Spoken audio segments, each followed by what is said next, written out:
Welcome to Lost Relation Chronicles. My name is Caleb, and I've often felt like the forgotten son in my family. Growing up, I always felt like an outsider in my own home. My younger brother, Liam, was the golden child, the one my parents were always proud of and loved showing off. They'd call him their golden boy, while I was just me. Mom and Dad made it clear who their favorite was. Liam was the athlete, the charming kid with a bright future, and he soaked up all their praise. Meanwhile, I often felt invisible. Looking back, the favoritism was clear even before we hit grade school. If I brought home a good report card, they'd barely acknowledge it. But if Liam scored a goal in his Little League game, they'd throw a party and make a big deal of it, while I sat there eating stale cake, feeling like I didn't belong. Things got worse as we got older. When Liam turned 16, he got a brand new Ford for his birthday, a car my dad had obsessed over for months. As for me, I had to scrape together my own money for an old junker that barely ran, working weekends at a local hardware store. Liam's gas money was handed to him, no questions asked. When it came time for college, my parents didn't offer a single dime of help. I had to figure everything out on my own, taking out loans and working late nights just to cover my bills. I was burning the candle at both ends just to stay afloat. Then, during my sophomore year, I hit a rough patch. I was behind on rent, juggling overdue bills, and the stress was overwhelming. Swallowing my pride, I went to my parents and asked if they could help me out, even just a little. But they turned me down, saying they'd already spent a lot on Liam, who, by the way, was heading off to a private college. It cost them a small fortune. "We can't afford to help both of you," my dad said, as if it were obvious. They told me I'd be fine. "You're strong, Caleb. You'll figure it out." And somehow, I did, thanks to a few close friends who loaned me what they could. I managed to stay in college and eventually graduate. After everything that had happened, I was really hoping to leave it all behind, like a bad dream. Little did I know, life had more betrayal in store. After college, I landed a decent job at a tech startup. The pay wasn't great, but the experience was invaluable. It was the kind of job where I learned something new every day, and the people there quickly became like a second family. My colleague Mike, in particular, helped me a lot in those first couple of years. Mike was the one who introduced me to Chloe at a company event.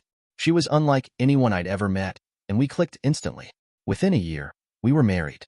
For the first time in my life, I felt like I had someone on my side, someone who believed in me for who I truly was. A few months after the wedding, I got a call from my mom. I almost didn't pick up. I'd grown used to the idea that they didn't care much about me. But something made me answer, and when I did, my mom sounded different, warmer. She said they missed me and wanted to know how I was doing. I kept my guard up, but when she started talking about fixing the past and rebuilding our family, I felt my defenses start to slip. She even sounded hurt that I hadn't told them about my wedding. "Caleb," she said softly, with a hint of guilt, "we want to be part of your life. Chloe's family now too." I'm not proud to admit it, but I bought into it. I wanted to believe they could change, that they had finally realized how they treated me and wanted to make things right. Chloe was excited at the idea of meeting them, and I thought maybe this could be our fresh start. So, we visited a couple of times. But each time, I couldn't shake the feeling that things hadn't really changed. Liam still lived with my parents. He didn't have a job, didn't contribute to rent, and only helped out occasionally at the family's small cafe. He was still the same entitled kid who never had to lift a finger for anything. But when they visited our place, it was a different story.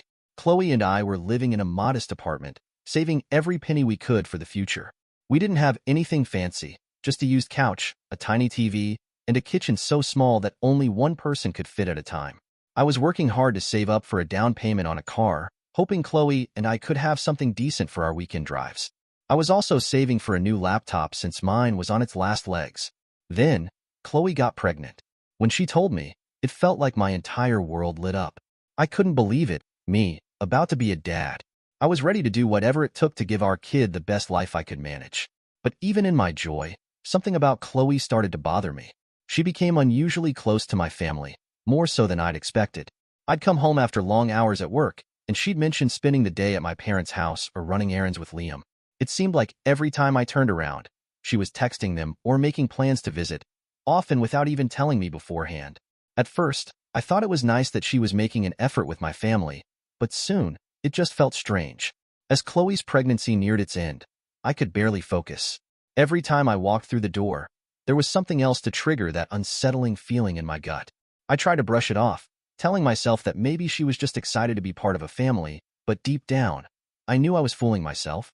Finally, one night, I couldn't take it anymore. While Chloe was asleep, I grabbed her phone, my hands shaking and my heart pounding. I told myself I just needed a quick look to prove my doubts wrong, but I didn't even need to dig far. The messages were right there, plain as day. Chloe had been seeing my brother, Liam, going back to when we first started visiting my parents. As I read through the texts, I realized it was worse than I ever imagined. Chloe had been sleeping with Liam for months. In some of the messages, she even talked about wanting to have his child, about how they could make it look like it was mine, and that I would never know. I sat there in shock, scrolling through their plans. She was planning to pin the child on me to get alimony while living this twisted little life with Liam, my own wife, my own brother. I barely remember the moments that followed. I just remember the blur of anger, hurt, and betrayal as I woke her up, demanding answers. She didn't even try to deny it. Instead, she exploded in anger, calling me paranoid and accusing me of snooping and being controlling. I yelled, desperate for some kind of explanation, but she shut down. Then, she packed a bag, stormed out of the apartment, and went straight to my parents' house. I sat there for hours, staring at the walls, feeling everything I had worked for crumble around me. Eventually, I grabbed my phone and called my parents, thinking they'd understand how insane this situation was. But when Mom answered, her tone was cold, almost dismissive. As I tried to explain what Chloe had done, she interrupted me, saying, "Caleb, I don't know what you're going on about, but you need to calm down. Chloe has told us everything." "Everything?" I asked, barely able to comprehend her words. "She's sleeping with Liam. She's carrying his child."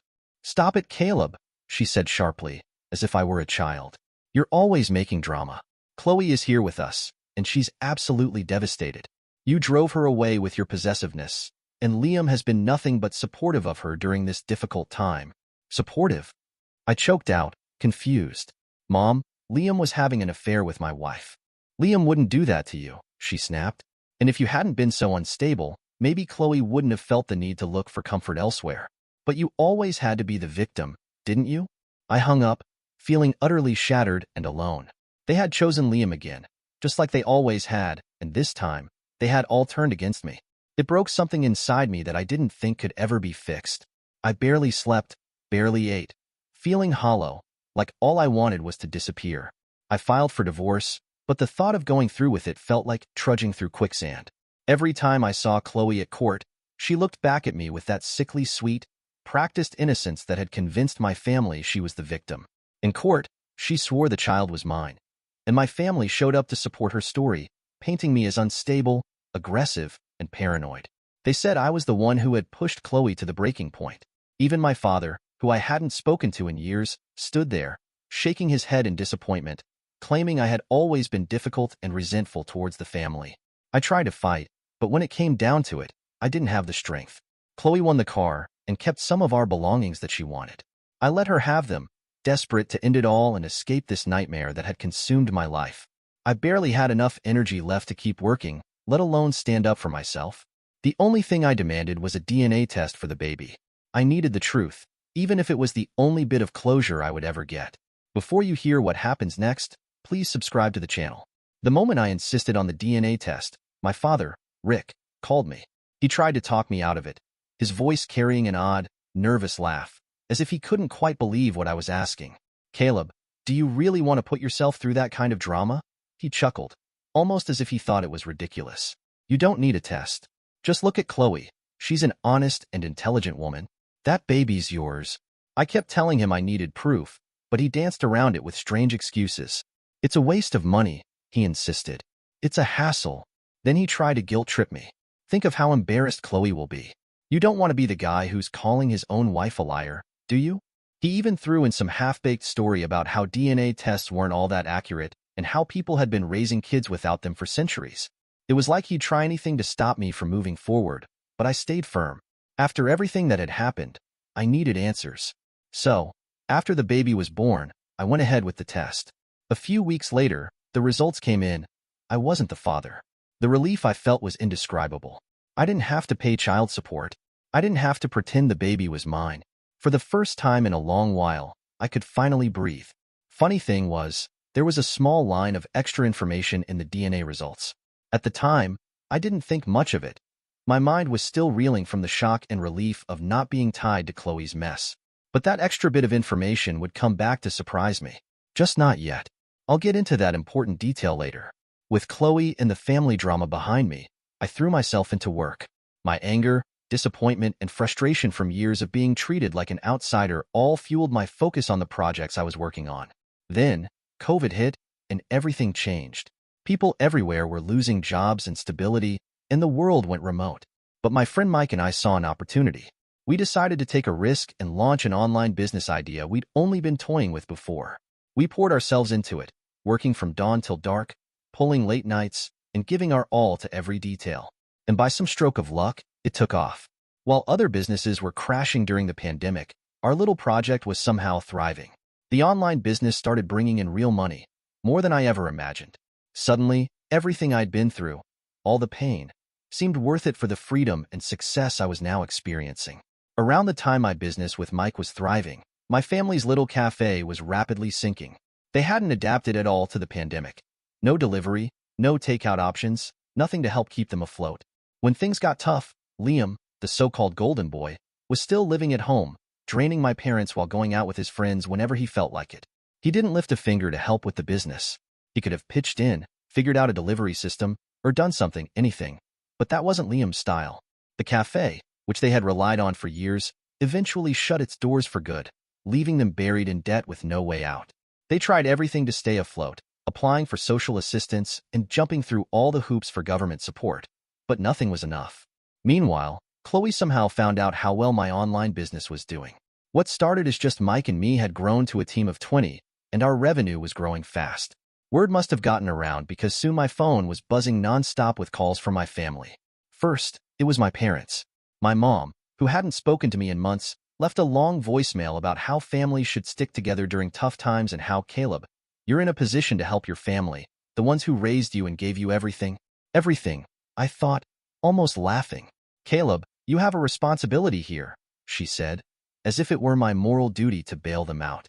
Then my dad chimed in, talking about honoring your parents and reminding me of all the sacrifices they made for me.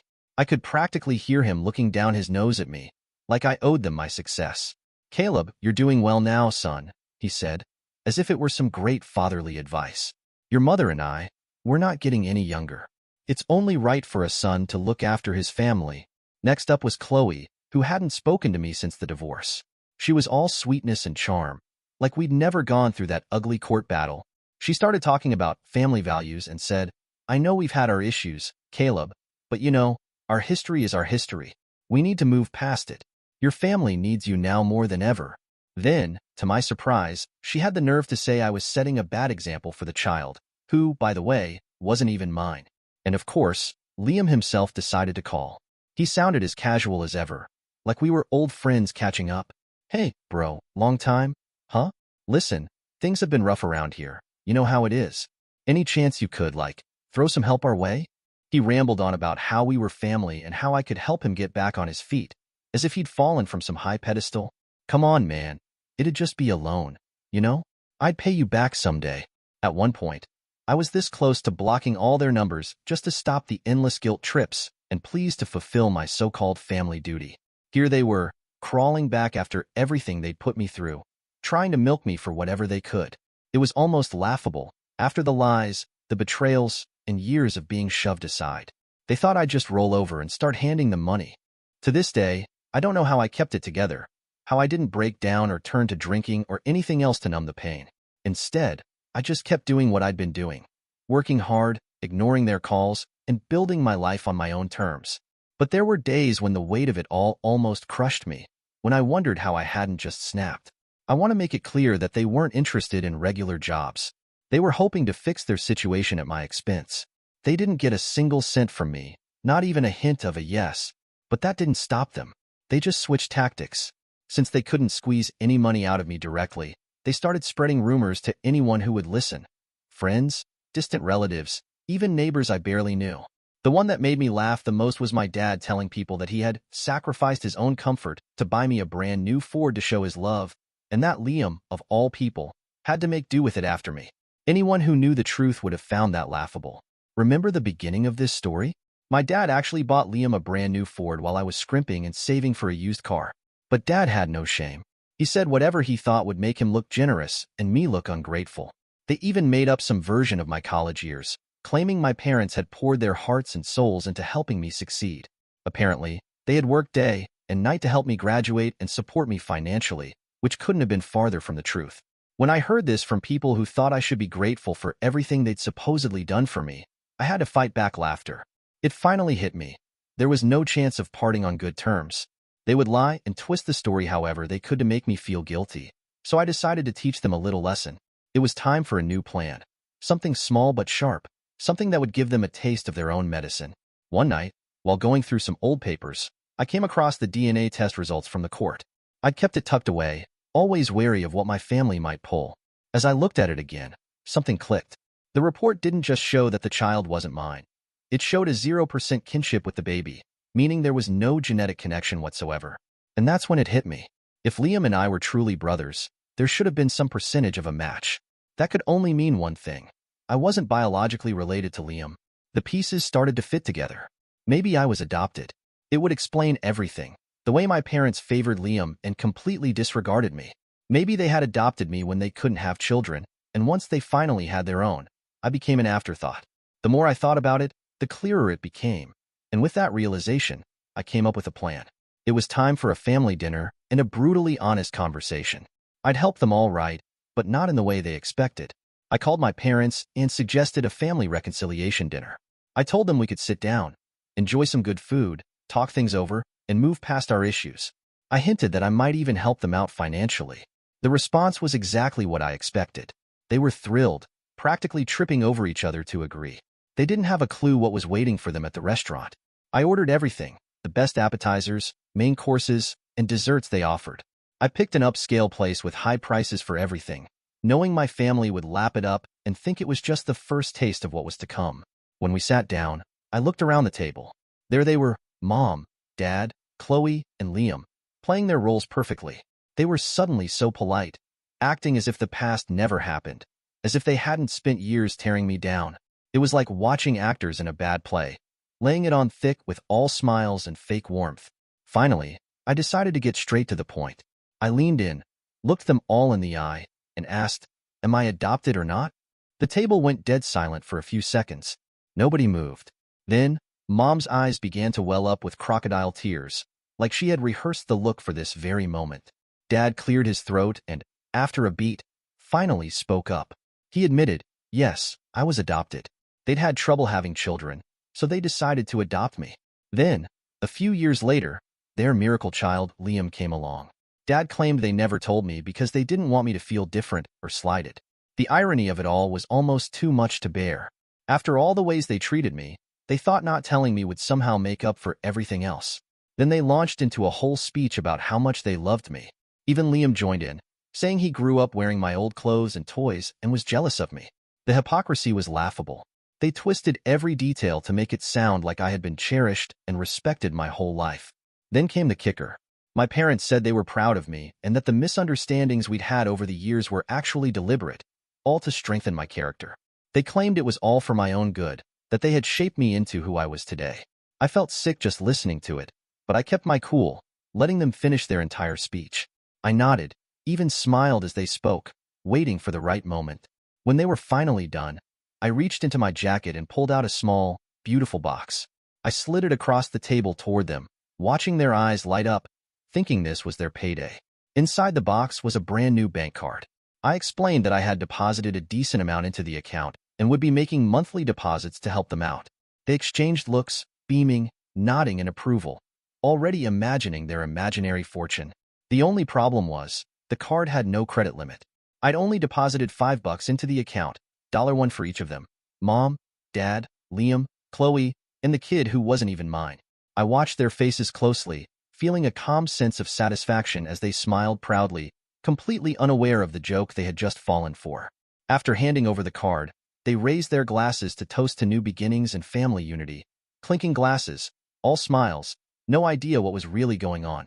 The rest of the dinner went smoothly, with them busy enjoying their fancy meals and drinks, thinking they had finally worn me down. At one point, I told them I needed to step out to use the restroom. No one suspected a thing. But instead of heading to the bathroom, I walked straight to the exit. On my way out, I stopped a waiter and told him I had an emergency and had to leave immediately, but that my family would be covering everything at the table. I left with my head held high. I walked out of that restaurant with a deep sense of satisfaction, imagining their faces when the bill arrived. I pictured them glancing around, waiting for me to return and cover the check. Soon after, my phone started buzzing with their calls, one after another. They'd realized I was gone. Then came the notifications, multiple alerts from their attempts to pay the bill with that bank card. I could only imagine their reaction when they saw there was just $5 on it. Not exactly enough for a 5-star meal. When I got home, I blocked their numbers for good. But for a laugh, I kept my promise to support them, adding $5 to the card every month. It was a small, monthly reminder of how much I cared for them, just as much as they cared for me. Of course, they tried to reach me through mutual friends and sent me messages online. But after I posted the story online, people started seeing their true colors. My family quickly quieted down, trying to pretend I didn't exist. And that's how I taught them a lesson they'd never forget. Dear listeners, please share your thoughts in the comments section below and don't forget to like, share, and subscribe.